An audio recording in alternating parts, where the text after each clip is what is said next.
قال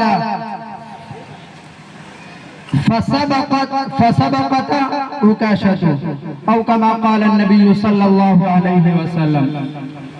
میرے محترم بزرگوں اور دوستو، جس موضوع کا میں نے انتخاب کیا ہے، چونکہ ہمارا جلسہ بھی اصلاح معاشرہ اور تحفظ شریعت کا جلسہ ہے، دو موضوع کا جلسہ ہے۔ اگر دو موضوع پہ الگ الگ یا دونوں کو مکس کر کے بیان کیا جائے تو وقت بہت درکار ہے، اس لیے اصلاح معاشرہ میں بھی بہت سارے پہلو داخل ہیں۔ ان پہلوؤں میں سے بھی میں نے ایک جز کو اٹھایا، قرآن مقدس کی ایک آیت اور نبی کریم صلی اللہ علیہ وسلم کے ایک بڑی لمبی حدیث کا تھوڑا سا جز مطالعہ کیا، آپ حضرات کے سامنے پیش کیا۔ بس مختصر وقت میں آپ حضرات کے سامنے ایک پیغام کو رکھنا ہے، اور ایک ایسے پیغام کو رکھنا ہے جو ہمارے معاشرے کے لیے، ہمارے گاؤں گھر کے لیے، ہمارے بھائیوں کے لیے آپسی تناؤ اور آپسی جھگڑے کا سبب بن رہا ہے۔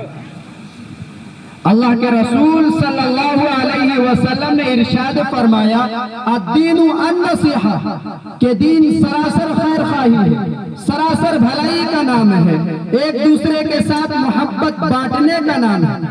ایک حدیث میں اللہ کے رسول صلی اللہ علیہ وسلم نے ارشاد فرمایا، المسلم اخو المسلم، کہ مسلمان مسلمان کا بھائی ہے۔ لیکن اگر آپ معاشرے کا جائزہ لیں گے تو آپ کو پتہ چلے گا کہ ایک بھائی دوسرے بھائی سے دشمنی میں اتنا اتر گیا کہ جس کا کوئی حساب نہیں لگایا جا سکتا، اپنے پڑوسی کا اتنا بڑا دشمن ہو چکا، اپنے معاشرے کے ایک ایک آدمی۔ بات یہاں تک پہنچ چکی ہے کہ اگر ہمارا کوئی مسلمان بھائی ترقی پہ جا رہا ہے تو لوگ اس کو گرانے کے لیے نئے نئے راستے تلاش کرنے لگتے ہیں۔ میرے بھائیوں، میں آپ حضرات کو ایک بات بتانا چاہتا ہوں، اللہ تبارک و تعالی نے ہم سب کو ایمان والا بنایا، اسلام والا بنایا۔ میں بتانا یہ چاہتا ہوں کہ اللہ کے نبی صلی اللہ علیہ وسلم جو دین پیش کر کے گئے، جو دین ہمیں سونپ کر کے گئے، جو اللہ تبارک و تعالی سے لا کر کے اس دنیا کو دے کر کے گئے، وہ کیا خوبصورت دین ہے، وہ اتنا حسین دین ہے، وہ اتنی بہترین تعلیمات دے کر کے گئے کہ آج ہمارے نوجوان، ہمارے گھر کی عورتیں، ہمارے معاشرے کے ذمہ دار لوگ، ہمارے معاشرے کے بہترین نوجوان جو قوم کے اندر انقلاب پیدا کر سکتے ہیں اپنے اعمال کے ذریعے سے، اپنی خدمت کے ذریعے سے۔ لیکن اگر معاشرے کا جائزہ لیا جائے اور جس بیماری کا اور جس ناسور کا آپ حضرات کے سامنے میں تذکرہ کرنے والا ہوں، وہ دل کو جھنجھوڑ دینے والا۔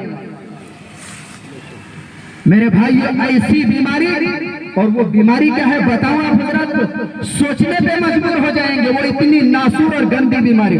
اور بیماری یہ ہے کہ اگر تھوڑے سے کوئی بات پیش آ جائے، آپس میں بھائی بھائی میں کوئی انبن ہو جائے، پڑوسی سے کوئی انبن ہو جائے، گاؤں کے لوگ سے انبن ہو جائے، تو دشمنی میں اتنی گری حرکت کرتے ہیں کہ وہ اس بھائی کو گرانے کے لیے، اس بھائی کی پریشانی کو دیکھنے کے لیے اور اس کو پریشان دیکھ کر مزہ لینے کے لیے یہاں تک گر گئے کہ جادو ٹونا کرنے پہ آ گئے۔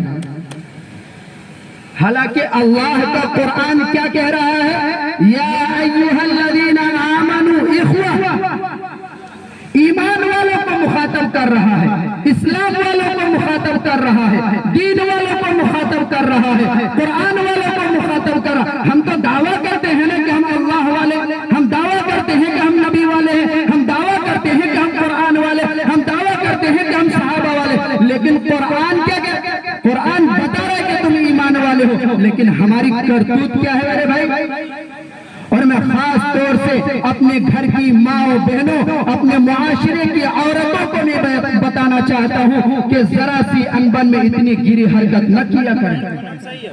میرے بھائیو، اتنی تکلیف دیتی ہے یہ چیز کہ انسان در در بھٹک جاتا ہے، گھر گھر بھٹک جاتا ہے، نہ جانے کہاں کہاں پہنچ جاتا ہے۔ میں بتانا چاہتا ہوں کہ جو لوگ جادو ٹونا کرتے ہیں، یہ اسلام کا شیوا نہیں، یہ مسلمانوں کا طریقہ نہیں، یہ ایمان والوں کا طریقہ نہیں۔ جادو ٹونا تو ان کا کام ہے جن کا اللہ پر ایمان نہیں ہوتا، جادو ٹونا تو ان کا کام ہے جو نبی کو نہیں مانتے، جن کے گھر میں اسلام کا شجر نہیں پھلتا۔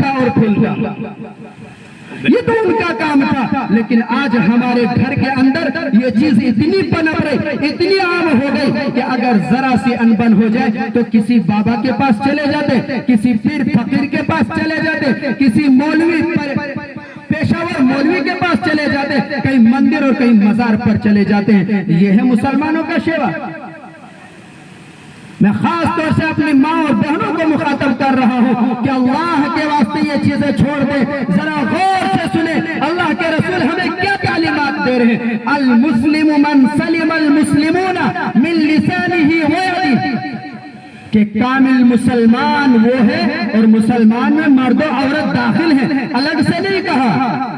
کامل مسلمان مرد و عورت وہ ہے کہ جس کی زبان اور ہاتھ سے دوسرا مسلمان بھائی محفوظ رہے.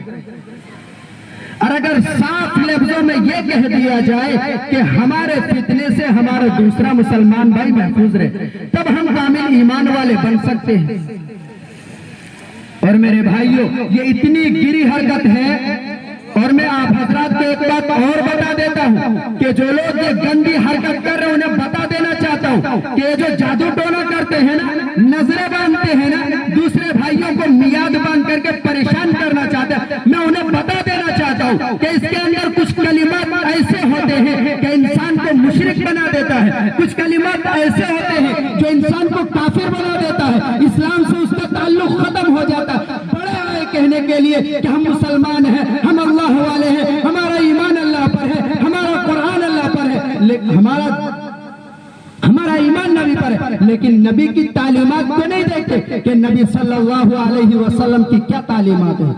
نبی علیہ السلام کی تعلیمات یہ ہے، فقہاء کرام نے الگ الگ مسئلے بتائے، یہاں تک بتایا کہ اگر کوئی جادو ٹونک کرتے ہوئے پکڑا جائے انہیں قتل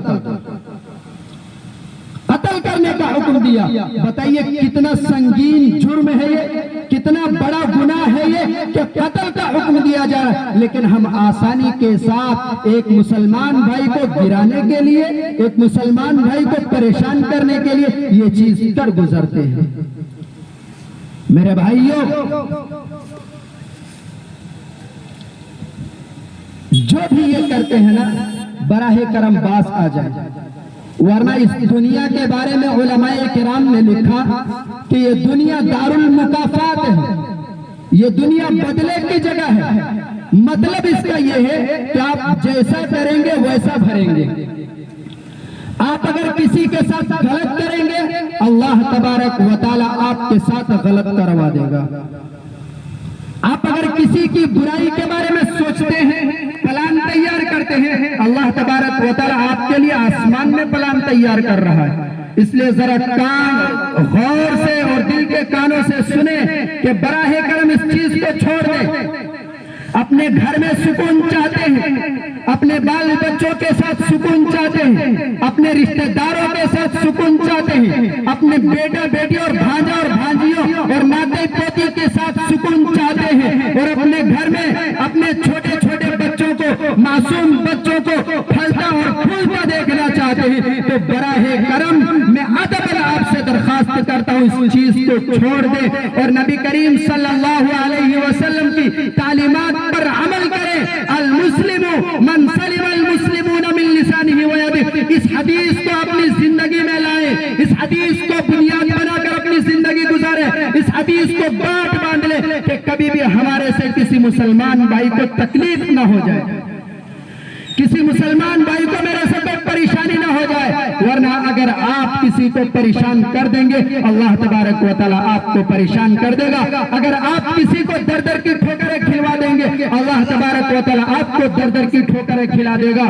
اور اصل جو میں بات بتانا چاہتا تھا، یہ تو ایک پیغام کے طور پر میں نے ان بھائیوں، ان باپ قسم کے اور ذمہ دار قسم کے اور ہمارے جو ذمہ دار قسم کے لوگ ہیں، میں ان کو مخاطب کیا. میں نے اپنی ماں بہنوں کو مخاطب کیا کہ براہ کرم اس چیز سے باز آ جائیں. اور اگر خدا نخواستہ آپ کے گھر میں کسی کو تکلیف ہو گئی، آج ایک بات میں آپ حضرات سے بتاتا ہوں، اگر گھر میں تھوڑی سی تکلیف آ جائے، بچہ اگر بیمار ہو جائے، کھانا بند کر دے، تھوڑی دیر کے لیے اگر پریشان ہو جائے نا، تو ہمارا ذہن یہ بن گیا کہ ہم سیدھا کسی بابا کے پاس جاتے ہیں کہ یہ کسی نے کر دیا ہے، کسی نے نظر لگا دیا ہے، کسی نے جادو کر دیا ہے۔ میرے بھائیوں، یہ سب چیزیں چھوڑ دیں، اور میں آپ کو ایک راستہ بتانا چاہتا ہوں جو حدیث شریف میں نے آپ حضرت کے سامنے تلاوت کی ہے، اس حدیث کی روشنی میں بتاتا ہوں۔ اللہ کے رسول صلی اللہ علیہ وسلم نے فرمایا، حضرت ابن عباس رضی اللہ تعالی عنہ کی روایت ہے، بڑی لمبی روایت ہے، مختصر کر کے میں بتانا چاہتا ہوں۔ نبی کریم صلی اللہ علیہ وسلم حدیث بیان کر رہے تھے کہ میدان محشر قائم ہوگا، تمام لوگ میرے سامنے سے گزریں گے، ایک بڑی امت میرے سامنے سے گزرے گی، تو میں کہوں گا یا اللہ کیا یہ میری امت ہے؟ اللہ تبارک و تعالیٰ فرمائیں گے یہ آپ کی امت نہیں ہے، بلکہ یہ تو موسیٰ علیہ السلام کی امت ہے۔ پھر آواز آئے گی کہ اے نبی محترم، آپ آسمان کی طرف دیکھیے۔ آسمان کی طرف جب ہمارے نبی دیکھیں گے تو آسمان پورا بھرا ہوا ملے گا۔ پھر آواز آئے گی کہ دوسرے طرف دیکھیے تو دوسرے طرف بھی پورا آسمان بھرا ملے گا۔ اس کے بعد آواز آئے گی کہ ان میں سے 70,000 ایسے لوگ ہیں، 70,000، 1-2 ہزار نہیں، 70,000 ایسے ہیں جن کو بغیر حساب کتاب کے جنت میں داخلہ مل جائے۔ وہ 70,000 کون لوگ ہیں میرے بھائی؟ اللہ کے رسول صلی اللہ علیہ وسلم نے فرمایا ہم الذین لا یسترقون، جو جھاڑ پھونک نہیں کرواتے۔ میرے بھائی میں آپ سے بتانا چاہتا ہوں، آپ کے دل میں ایمان ہے، آپ کے گھر میں قرآن ہے، اللہ تبارک و تعالیٰ پر آپ ایمان ہے، پھر اس قرآن کو چھوڑ کر کے جس کے بارے میں بتایا گیا کہ کتاب الشفا ہے، یہ کتاب شفا دینے والی ہے، آپ کے گھر میں قرآن موجود ہے، اللہ تبارک و تعالیٰ نے شفا کا ذریعہ رکھ دیا ہے، اور آپ کسی بابا کے پاس جائیں، آپ کسی پیشاور مولوی کے پاس جائیں، آپ کسی مزار اور مندر اور پنڈت کے پاس جائیں، میرے بھائیو یہ مسلمانوں کا شیوان ہے۔ آپ کے گھر میں قرآن ہے، آپ قرآن پڑھیں اور اس سے اللہ تبارک و تعالیٰ کی مدد سے علاج تلاش کریں۔ کیا فرمایا؟ لا یسترقون، کہ جو جھاڑ پھونک نہیں کرواتے وہ سیدھا جنت میں جائیں گے، بغیر حساب و کتاب کے جائیں گے۔ دوسری چیز اس میں بتائی ولا یتطیرون، جو بدشگونی نہیں لیتے۔ آج اگر گھر سے ہم سفر میں نکل جائیں، بلی ہمارا راستہ کاٹ دے، گاڑی ہماری خراب ہو جائے، تو کیا کہتے ہیں؟ ارے آج جاترا ٹھیک نہیں تھا۔ میرے بھائیو یہ جاترا واترا کچھ نہیں ہوتا، جو ہوتا ہے اللہ تبارک و تعالیٰ کی طرف سے ہوتا ہے۔ آخری بات وَعَلَىٰ رَبِّهِمْ يَتَوَكَّلُونَ، یہ تمام لوگ اگر اللہ تبارک و تعالیٰ پر کامل ایمان رکھتے، مکمل ایمان رکھتے کہ دنیا سے کچھ نہیں ہوتا، کسی جنگلی جانوروں سے کچھ نہیں ہوتا، بلکہ جو ہوتا ہے اللہ تبارک و تعالیٰ سے ہوتا ہے، کیونکہ اللہ تبارک و تعالیٰ فرماتا ہے اِنَّ اللَّهَ عَلَىٰ كُلِّ شَيْءٍ قَدِيرٌ، کہ اللہ تبارک و تعالیٰ ہی ہر چیز پر قادر ہے۔ بس میں آپ حضرات سے یہ گزارش کرنا چاہتا ہوں کہ یہ بدترین گناہ ہے، میرے بھائیو اس چیز سے باز آ جائے۔ اللہ تبارک و تعالیٰ ہم سب کو کہی ہوئی باتوں پر عمل کی توفیق عطا فرمائے۔ وما علینا الا البلاغ۔